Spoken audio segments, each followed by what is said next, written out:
On revisite les élections. Mais je demande ça. Je demande que les gens viennent et qu'on revisite ces élections. Si... Donc vous accusez vos adversaires d'être à l'origine d'exactions lors du deuxième tour.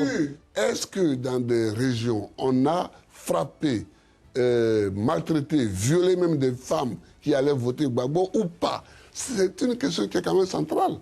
Et quand la représentante des droits de l'homme à l'ONU vous stigmatise et vous pointe du doigt, que répondez-vous? Ah oui, ça c'est un autre problème. Ça c'est un autre problème auquel je veux bien répondre en long et à large. Aujourd'hui, quel est le problème en Côte d'Ivoire? C'est-à-dire que des élections ont eu lieu. Le problème est de savoir qui les a gagnées. C'est ça le fond du problème. J'ai dit que je les ai gagnés parce que les institutions qui ont seules la responsabilité de dire qui a gagné disent que c'est moi. Les autres veulent dire autre chose. Ils disent autre chose, mais ils voient bien qu'il n'y a pas de fondement de droit.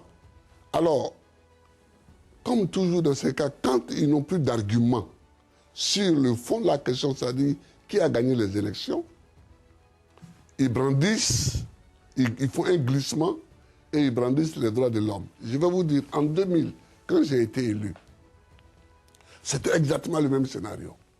Ils ont fabriqué des charniers. Ils ont dit, voilà un charnier, c'est Gbagbo qui l'a fait. J'ai ordonné à la justice de travailler. Elle a travaillé, le procès a eu lieu, les gendarmes qui étaient accusés ont été acquittés. Est-ce que les forces de l'ONUCI sont impartiales en Côte d'Ivoire? Elles ne sont plus impartiales. Depuis quand? Depuis cette élection. Parce que nous, on les a considérées comme forces impartiales depuis...